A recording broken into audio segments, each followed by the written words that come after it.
Chào mừng Nị đã quay trở lại với series giới thiệu về nhạc cổ điển. Thì như Nị cũng biết, thời kỳ lãng mạn là một thời kỳ mà những cá tính đặc biệt bắt đầu được phát triển mạnh mẽ. Do đó, nhiều nền âm nhạc của nhiều quốc gia khác nhau cũng dần được phổ biến rộng rãi. Mình đã biết có Chopin với âm nhạc Ba Lan nè, Liszt với âm nhạc dân gian Hungary, Dvorak đến từ Tiệp Khắc, Grieg đến từ Na Uy, vân vân. Và trong đó dĩ nhiên không thể không kể đến nước Nga.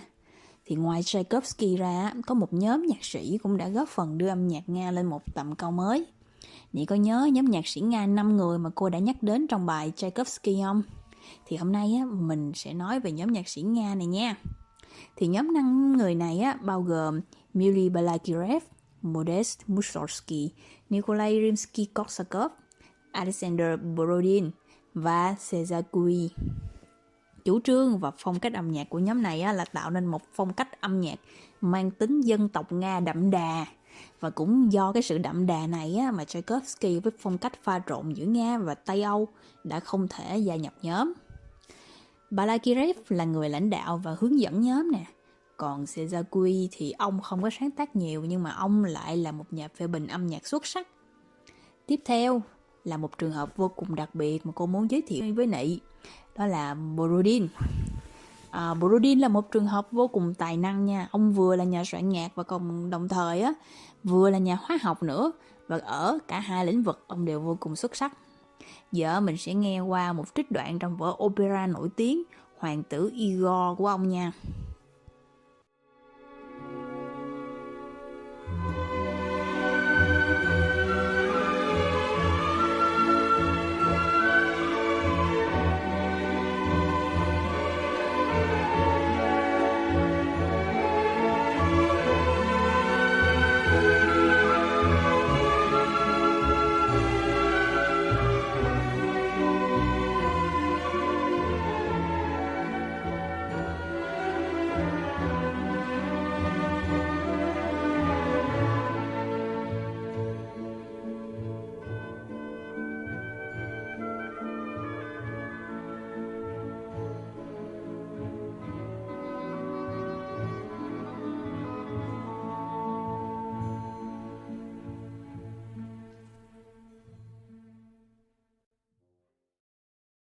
Hay ha Nị.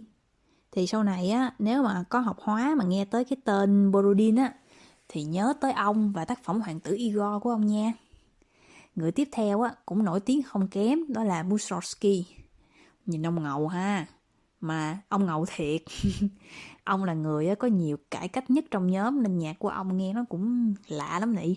Sở dĩ nghe lạ là do ông thường sử dụng những hợp âm nghịch để diễn tả những mâu thuẫn. Tức là những cái hợp âm nghịch là hợp âm nghe chói tai này, nhưng mà ông sắp xếp lại sao cho nó ít chói hơn và vẫn giữ được cái tính hài hòa của đoạn nhạc. Khó lắm đó chứ không dễ đâu nha. Giờ mình sẽ nghe thử một khúc nhạc dữ dội của ông nha.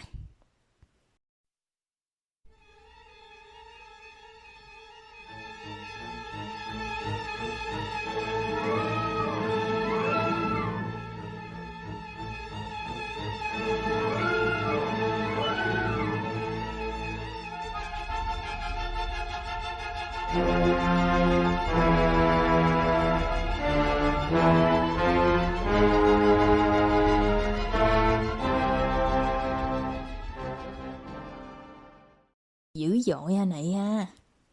Và người cuối cùng là người trẻ nhất nhưng lại là người giỏi nhất nhóm, Rimsky-Korsakov. Thì ông rất là mạnh về cái mảng hòa âm phối khí và là người đã hoàn chỉnh cấu trúc cho opera và giao hưởng Nga. Những nhạc sĩ Nga sau này đều chịu ảnh hưởng rất nhiều từ những tác phẩm của ông, và ông đồng thời cũng là người soạn giáo trình giảng dạy âm nhạc cho các nhạc viện ở Nga luôn đó Nị. Thì bản nhạc nổi tiếng nhất của ông là bản Flight of the Bumblebee, thì tiếng Việt dịch là Chuyến bay của chú ong vàng. Bản này nghe quen lắm, cô nghĩ chắc Nị biết đó. Nhưng mà trước khi cho Nị nghe thì cô sẽ kể cho Nị nghe cái câu chuyện đằng sau bản nhạc này nha. Đây là trích đoạn trong vở opera mang tên Câu chuyện về vua Sultan. Sultan chứ không phải là Satan đâu nha Nị. Câu chuyện kể về hoàng tử Gvidin Sultanovich. Vừa mới sinh ra thì mẹ chàng đã bị hãm hại trong lúc vua cha của chàng là vua Sultan đang đánh trận ở xa. Thì hai mẹ con bị giam vào một chiếc thùng và thả trôi ngoài biển. nhưng đã may mắn thoát chết và dạt vào một hòn đảo hoang. Người Vidin lớn lên thành một chàng trai khỏe mạnh. Nhưng mà một ngày nọ, trên đường tìm kiếm thức ăn, chàng đã cứu sống một con thiên nga thần. Biết ơn chàng, thiên nga biến chàng thành một chú ong vàng để chàng có thể bay theo một con tàu rồi bí mật vào cung điện ở thành phố quê hương để tìm vua cha.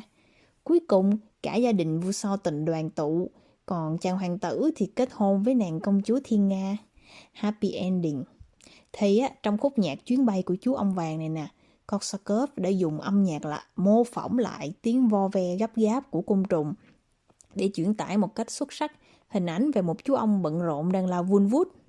Và từ đó đến nay, chú ong vàng mà Rimsky-Korsakov sáng tạo ra vẫn không ngừng phô diễn khả năng bay lượn không ngừng nghỉ của mình trong những bộ phim kịch tính hay trong những cơn bão deadline khổng lồ. Giờ để kết thúc, mình sẽ cùng nghe khúc nhạc gấp gáp này nha. Nhớ nha Nị, gặp deadline đừng nghe bài này. Mong Nị thành người đàng hoàng. Bye Nị.